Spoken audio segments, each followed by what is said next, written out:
Dincolo de zidurile reci ale orașului se ascund oameni. Oameni cu diferite povești de viață, unele triste, altele fericite.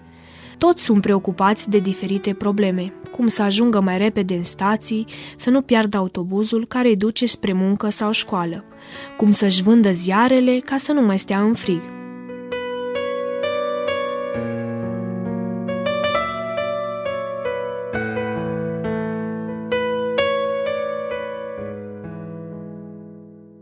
Dacă privești agitația continuă a orașului, obosești, dar trăind aceleași situații zi de zi, intervine monotonia și nimic nu pare a fi în neregulă. Zilnic, de acasă la școală și înapoi, parcurg același drum, cu același autobuz.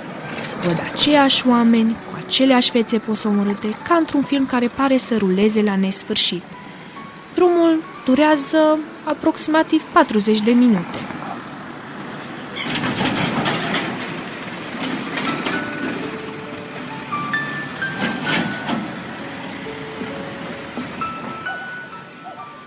Zilele trecute, la întoarcerea spre casă, am hotărât să nu mai iau spre stația Someșul și să merg pe jos printre blocuri.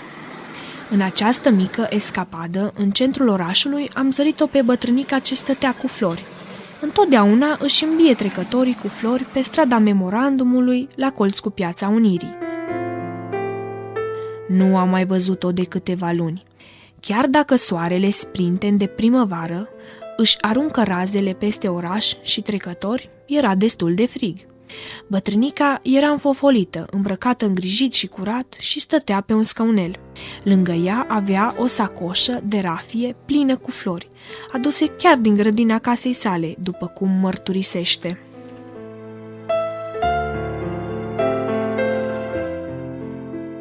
Am văzut-o de multe ori. O știu încă de pe vremea când eram în liceu. Niciodată nu am avut curajul să mă apropii de ea, să aflu povestea sau măcar să cumpăr câteva flori.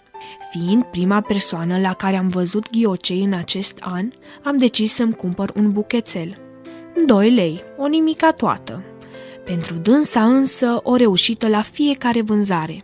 În loc de cei 2 lei, am vrut să-i las 3, dar dânsa i-a numărat și a zis: "Domnișoară, mata mi-ai dat 3 lei, ia-ți înapoi restul." Acest lucru m-a impresionat. Nu mă așteptam. Mi-a demonstrat că este o femeie cinstită și nu-și dorește profit, ci un ban în plus pe lângă pensia mică.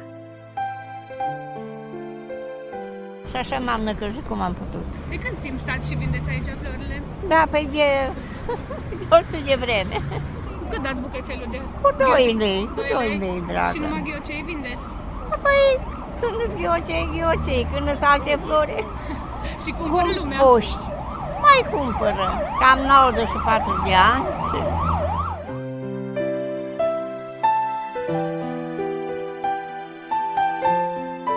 După ridurile adânci de pe față și mâinile care tremurau puternic, mă gândeam și eu că se apropie undeva la 90 de ani. Are, iată, 94.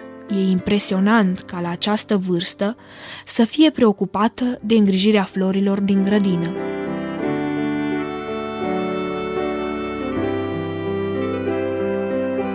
Munca te încununează, indiferent de vârstă. La anii ei ar fi putut pur și simplu să stea în stradă să cerșească. Ar fi impresionat multă lume și probabil profitul ar fi fost unul mai mare.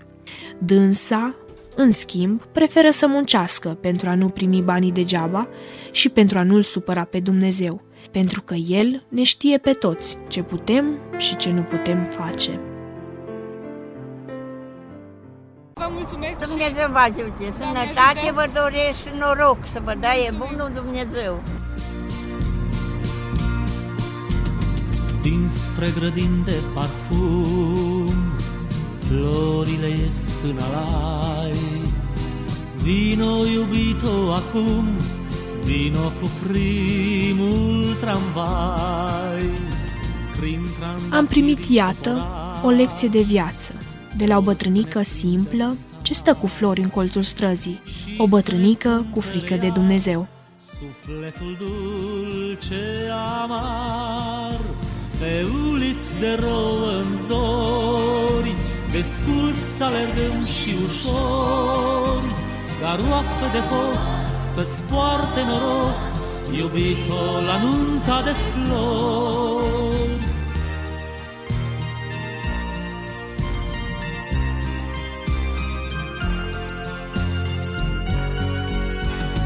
Ziua apare și ea într-o caleașcă de flori.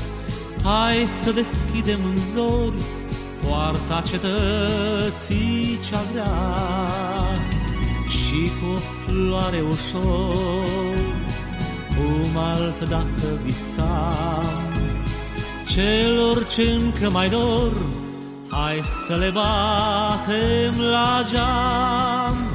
Pe uliți de rouă în zori, desculți să alergăm și ușori, garoafe de foc să-ți poarte noroc, iubito, la nunta de flori.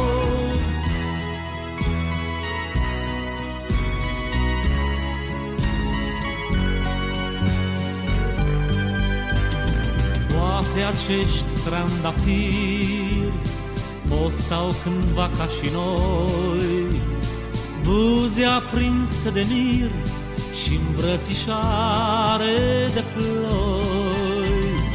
Nunta de flori să o lăsăm să se verse pe alei, toată cetatea de vrei florilor hai să o predăm. Pe uliți de rouă în zori, desculți să alergăm și ușori, garoafe de foc să-ți poarte noroc, iubito, la nunta de flori. Pe uliți de rouă în zori, desculți să alergăm și ușori, garoafe de foc să-ți poarte noroc, iubito, la nunta de flori.